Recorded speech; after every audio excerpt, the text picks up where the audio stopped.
Hello friends. Welcome back. हमारा course चल रहा है, हमारा जो सीरीज़ चल रहा है वो हिंदी साहित्य का इतिहास, लिटरेचर ऑफ हिंदी लैंग्वेज। इसमें हम लोग कवर कर रहे हैं हमारा जो मेंस एग्जामिनेशन की भी, किसी भी सिविल सर्विसेज एग्ज़ाम जब आप अपीयर होते हैं, यूपीएससी, बीपीएससी, जेपीएससी, यूपीपीएससी या फिर किसी भी अदर स्टेट के जो सिविल सर्विसेज एग्ज़ाम्स होते हैं, तो उसमें हमारा जो मेंस एग्ज़ाम्स होता है उसमें ऑप्शनल पेपर होता है हिंदी लिटरेचर। उसको हम लोग अपने इस सीरीज़ में डिस्कस कर रहे हैं। इसमें जो हम डिस्कस कर रहे हैं वो है हमारा पार्ट हिंदी साहित्य का इतिहास, जो कि सिलेबस का सेकंड पार्ट होता है। पार्ट बी, सेक्शन बी जो होता है, उसको हम लोग इसमें डिस्कस कर रहे हैं। आप में से जिन्होंने भी चैनल को सब्सक्राइब नहीं किया है वो इस चैनल को सब्सक्राइब कर लें, जिससे कि आने वाले वीडियोज़ आप मिस आउट ना करें। और इसके पहले के वीडियोज़ ज़रूर देखें, जिससे कि आपको पता चले कि हमने क्या ऑलरेडी कवर कर लिया और आगे हम लोग क्या करने वाले हैं। तो चलिए आगे बढ़ते हैं हमारे सिलेबस में। अभी तक हमने जो डिस्कस किया था वो है आदिकाल और इसकी पृष्ठभूमि, इसका बैकग्राउंड हम लोग डिस्कस कर रहे हैं। तो देखिए, जैसा कि पिछले वीडियो में हमने बात किया था कि इसका जो राजनीतिक है, पॉलिटिकल पॉइंट से इसका जो बैकग्राउंड हमने डिस्कस किया था, उसमें सम्राट हर्षवर्धन ने पूरे उत्तर भारत पे अपना साम्राज्य स्थापित किया हुआ था। इन्होंने पूरे भारत को अखंड भारत में बदल दिया था। ठीक है, तो देखिए, जैसा कि हमने पहले भी डिस्कस किया पिछले वीडियो में, एक झलक आप यहाँ देख लीजिए। ये जो पार्ट है इसकी बात हम लोग कर रहे थे। ये जो पार्ट आपको दिख रहा है ग्रीन कलर्ड, ये हमारा जो है वो पूरा नॉर्थ इंडिया जो है ना, ये हमारा जो पूरा नॉर्थ इंडिया है उसको इन्होंने इस तरह से कवर किया हुआ था। अब इधर से कवर करने के कारण क्या हुआ, किसी भी बाहर के राजा को, किसी भी विदेशी आक्रमणकारी को यहाँ से घुसने का तो मौका नहीं मिल रहा था। और ये जो वाइट पार्ट आप देख रहे हैं, ये आप सबको पता है ये क्या है, ओशियंस हैं। ठीक है, तो हमारा जो लैंड पार्ट है जहाँ से कोई अंदर आ सकता था बाहर से, वो था ये, जो इन्होंने अपना, जो इनका सैन्य बल था 1,00,000 सैनिक और 60,000 हाथी, तो उसके बदौलत इन्होंने इसको कवर कर रखा था। तो ये पॉइंट किसी को भी यहाँ से घुसने तो ये नहीं दे रहे थे अंदर। अब जो अंदर के राजा थे उसके ऊपर इन्होंने अपना कब्जा जमा लिया था और उन सबको अपने अपने राज्य का अधिपति घोषित कर दिया था। तुम्हारा राज्य है, तुम देखो, मुझे क्या चाहिए, सिर्फ तुमसे लगान चाहिए, जो मैं कहूँगा वो तुम्हें करना होगा, है ना। तो इस तरह का इनका साम्राज्य था। तो इस कारण क्या हो रहा था कि बाहर के लोगों को अंदर आने का मौका नहीं मिल पा रहा था, है ना। तो इनकी मृत्यु के बाद ये जो पावर था, जो इस तरह से इन्होंने ये सिक्योरिटी बना रखी थी, ये लूज हो गया। क्योंकि इनके बाद जो इनके वंशज आए वो इतने ज़्यादा मतलब स्ट्रांग नहीं थे, इतने ब्रेव नहीं थे। तो वो क्या हुआ कि वो जो आंतरिक युद्ध होने स्टार्ट हो गई थी, है ना। इनके मरते ही क्या हुआ, इनके अंदर के सारे राजाओं ने अंदर ही अंदर विरोध किया था। वो अंदर ही अंदर अपने आप को शक्तिशाली राजा बना रहे थे। तो इनका जो उत्तराधिकारी आया यहाँ पर, वो हार गया, है ना। जब वो हार गया अपने अंदर के राजाओं से, तो क्या हुआ कि ये वाला जो पोर्शन है ये कमज़ोर हो गया, ये जो सिक्योरिटी थी वो हट गई। और इसी के कारण बाहर के जो लोग थे, जो विदेशी आक्रमणकारी थे, उनको भारत में घुसने का मौका मिल गया। और इनके आते ही एक अलग नज़ारा, एक अलग तरह का कैओस देखने को मिला, है ना। जिसके कारण कि आदिकाल में लोग धीरे धीरे धीरे धीरे भगवान की तरफ, एक आदि शक्ति की तरफ अट्रैक्ट होते चले गए और धीरे धीरे उनके मन में भक्ति का भाव पनपने लगा, है ना। तो यहीं से भक्ति काल का शुरुआत हो गया, यहीं से उसका बीजारोपण हो गया था। ये बातें हुई, ये हमने पिछले वीडियो में डिस्कस किया था। जस्ट आपको एक ओवरव्यू देने के लिए कि कैसे सम्राट हर्षवर्धन ने हमारा जो ये कॉरिडोर है उसको उन्होंने लॉक कर रखा था, इसलिए थोड़ा इसको एक्सप्लेन किया मैंने। अभी जो हम लोग डिस्कस करने वाले हैं हमारे इस वीडियो में, वो होगा हमारा धार्मिक, जो रिलीजियस फैक्टर्स था। ठीक है, तो ये रिलीजियस फैक्टर्स को देखिए। रिलीजियस फैक्टर्स में क्या हुआ था कि जो बौद्ध धर्म है, जो बौद्ध धर्म के प्रचारक प्रसारक थे, वो कहीं ना कहीं कमज़ोर पड़ रहे थे। कहीं ना कहीं उनका जो प्रचार प्रसार था, उनमें जो विश्वास था, लोगों के मन में जो बुद्धत्व का था प्रचार था, है ना, अहिंसा परमो धर्मा, अहिंसा शरणम गच्छामि, है ना। तो ये चीज़ें कहीं ना कहीं कमज़ोर होती जा रही थी। इसका कारण क्या था, देखिए, इसका कारण भी कहाँ से कनेक्टेड है, इसका कारण भी सीधा यहाँ से है। इतने मार काट, इतने युद्ध होने के बावजूद कोई भी इंसान शांत रहना उनके लिए मुश्किल था। तो क्या हो रहा था, उनके अंदर से ये जो बौद्ध धर्म की शिक्षा दीक्षा थी वो कमज़ोर हो रही थी। तो धार्मिक स्थल पर अगर देखें तो ये बहुत बड़ा पॉइंट बन जाता है कि एक धर्म जिसमें लोग बहुत ज़्यादा विश्वास करते थे, जो पूरा फैला हुआ था, वो कहीं ना कहीं कमज़ोर होकर टूटता जा रहा था।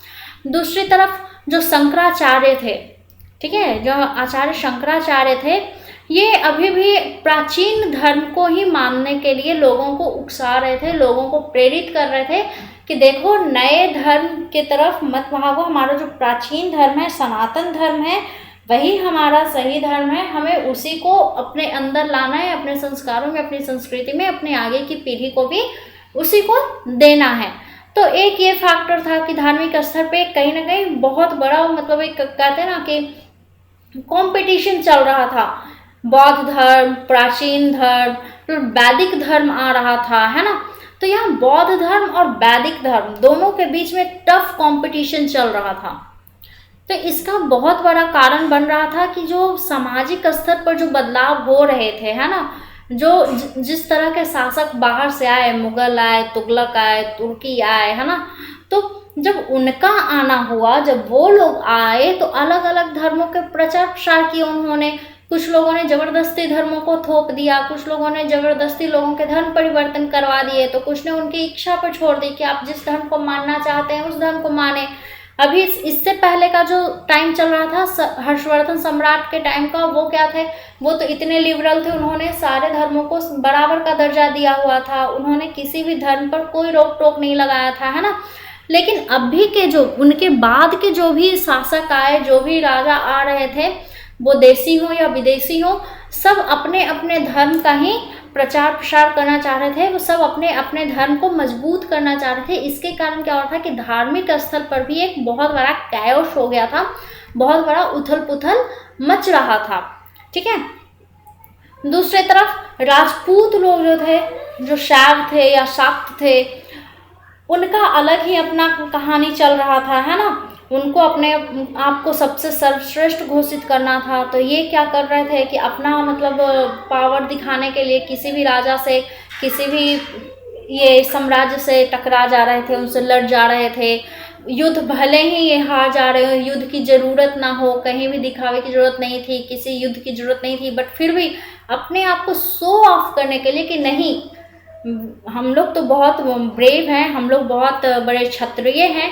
तो अपने आप को साबित करने के लिए ये लोग क्या कर रहे थे, बार बार दूसरे राज्यों पर आक्रमण कर रहे थे, बार बार युद्ध की स्थिति ला रहे थे। और इनका क्या मानना था, ये सब के सब शैव थे, शिव भगवान की पूजा करते थे, शैव थे। तो ये अलग तरह का एक धर्म जो कहते हैं कि थोप रहे थे अपने समाज पर, हम क्षत्रिय हैं, हम तो मतलब इन्हीं की पूजा करेंगे, है ना, तो हम तो शिव भक्त हैं, हम तो शैव कहलाएंगे, हम शक्ति की पूजा करते हैं। तो ये एक अलग ही जो कहते हैं ना, एक अलग तरह का मेलो ड्रामा चल रहा था साइड बाय साइड। एक तरफ बाहर के लोग आकर लोगों को मतलब अलग अलग चीज़ें थोप रहे हैं, एक अंदर के लोग अपनी शक्ति दिखा रहे हैं, ये अपने लोगों को अलग ही पाठ पढ़ा रहे हैं। तो ऐसा लग रहा था जैसे कोई एक धर्म तो है ही नहीं, सारे धर्मों की जो कहते हैं वो खिचड़ी पकी हुई थी यहाँ। तो धार्मिक स्तर पे इतना बड़ा उथल पुथल, कहीं ना कहीं तो जो समाज चल रहा था, जो चली आ रही थी परंपरा, उसको कहीं ना कहीं तो वो बिल्कुल टूट के बिखर चुकी थी, है ना। अब सिर्फ उसके ऊपर की जो सतह थी उस पर ही बातें हो रही थी। वहाँ पर कुछ लोग थे जो शैव बन रहे थे, कुछ बौद्ध धर्म को मान रहे थे, कुछ वैदिक धर्म के सपोर्ट में थे, प्लस बाहर के लोग आए थे तो इस्लाम का आगमन हो चुका था। तो जो बाहर से आए थे वो अपने धर्म को मतलब प्रसारित कर रहे थे, लोगों पे ज़बरदस्ती थोप रहे थे। तो एक तो अंदर के लोगों के बीच में पहले ही मतभेद चल रहा था, ऊपर से बाहरी लोग जो आए उन लोगों ने एक नया धर्म लोगों पर ये किया, थोप दिया। उन लोगों ने क्या किया, अपने धर्म को सर्वश्रेष्ठ दिखाने के लिए पहले से जो मंदिर मस्जिद थे, जो बौद्ध धर्म के जो धर्म स्थल थे, उनके घूमने फिरने की जो जगहें थी, स्तूप थे, है ना, तो इस तरह की चीज़ें जो बनी हुई थी, जो मंदिर थे, तो पुराने पुराने वैदिक मंदिर थे, तो उन सबको उन्होंने तहस नहस कर दिया था, उनको तोड़ दिया था। और उनका क्या कहना था कि सिर्फ आप इस्लाम पर यकीन कीजिए। तो अगर देखा जाए तो पूरी तरह से जो कहते हैं ना कि एक मतलब बिखराव आ गया था धार्मिक स्तर पर भी और राजनीतिक स्तर पर भी। देखिए धार्मिक जो ये हमारा बैकग्राउंड चल रहा था, ये जो धर्म का सारा किस्सा कहानी चल रहा था, जो सारा कांड हो रहा था, वो किसकी बदौलत हो रहा था? वो यहाँ कौन है, पॉलिटिक्स में कौन है जो सुपर पावर में है? जो सुपर पावर में है उसका धर्म, वो जिस धर्म को सपोर्ट कर रहा है वो यहाँ सुपर पावर में आ रहा था। तो देखिए यहाँ जितने भी उथल पुथल आपको दिखाई दे रहे हैं, बौद्ध धर्म है, वैदिक धर्म है, राजपूत का शैव है, इस्लाम है ना? तो ये सब कुछ क्यों हो रहा था? क्योंकि यहाँ पर विदेशी आक्रमण हो रहे थे, छोटे छोटे राजवंश आपस में टकराकर अपने आप को प्रूव करने की कोशिश कर रहे थे। प्लस कोई भी सेंट्रल जो एक पावर होता है, सेंट्रल फोकस नहीं था जो कि सबको मतलब संभाल सके, सबको गाइड कर सके या सबके ऊपर ओवर रूल कर सके। तो इसकी कमी होने के कारण ये जो केंद्रीय शक्ति थी, जब उसकी कमी हुई तो इतना बड़ा उथल पुथल धार्मिक स्तर पर हो गया था। अभी देखिए सामाजिक स्तर पर अगर देखेंगे तो क्या आ गया था सामाजिक स्तर पर, क्योंकि यहाँ इतना कुछ चल रहा था तो लोगों के बीच में क्या आ गया था, एक दिखावापन आ गया था। कोई अपने धर्म को लेकर दिखावा कर रहा है, मेरा अल्लाह इतना महान है, मेरे भगवान इतने ये हैं वो है। तो इस तरह का एक आडंबर आ गया था लोगों के बीच में, मैं शक्तिशाली हूँ, मैं सबसे श्रेष्ठ हूँ। तो इस तरह की जो भावना है वो समाज में घुलती मिलती जा रही थी। जैसे अलग अलग के जाति के लोग अलग अलग गुटबाजियाँ कर रहे थे, जाति के नाम पे, धर्म के नाम पर, मतलब बहुत कुछ वहाँ बन रहा था, बिखर रहा था। वो कहते हैं ना कि हर पल एक नया कहानी चल रहा था वहाँ। तो इन सबका असर कुछ ना कहाँ पड़ रहा था, वहाँ जो समाज में लोग रह रहे थे, वहाँ के जो लोग थे उनके ऊपर ये असर जा रहा था। तो ऑल टाइम जो लोगों के बीच में डर था वो क्या था, कभी भी युद्ध हो सकता है, कभी भी कुछ भी हो सकता है। तो उनके अंदर एक डर आ गया था, एक दिखावे की ज़िंदगी थी। जो सम्राट आया सामने, बस हम तो उनका ऐसा था कि जो सामने हम बस उसी की बात मान रहे हैं, है ना? अगर राजपूतों ने कहा कि आपको शैव बनना है तो हाँ हम तो शैव ही बनेंगे, आपको अपनी जाति वालों के साथ मिलकर रहना है तो हम अपनी जाति वालों के साथ मिलकर रहेंगे। जो धर्म वाले हैं तो उनका अलग गुटबाजी चल रहा था। तो इस तरह का जो जीवन था, ये जो जीवन था आडंबरों का जीवन था, यही उस समय के, इस काल की, ये लगभग आदिकाल का एंड पॉइंट चल रहा है हमारा, है ना? तो ऑलमोस्ट मिडिल ऑफ द आदिकाल हम लोग डिस्कस कर रहे हैं इसको। और ये जो था ये इसका सामाजिक एंगल था, इसका व्यू था कि इस तरह का जीवन चल रहा था, जहाँ की हर्ष में युद्ध की स्थिति बनी हुई थी। धर्मों पर भी अलग अलग ज्ञान दिए जा रहे थे, अलग अलग तरह के धर्म लोगों के बीच में लाए जा रहे थे, उनको मानने के लिए उनको फोर्स किया जा रहा था। इसलिए जो सबसे ज़्यादा पिस रहा था इन सब के बीच में वो कौन था? वहाँ की जनता थी, वहाँ के जो लोग थे, जिसको कि अलग अलग टॉर्चर से कह सकते हैं, अलग अलग टैंट्रम से डील करना पड़ रहा था।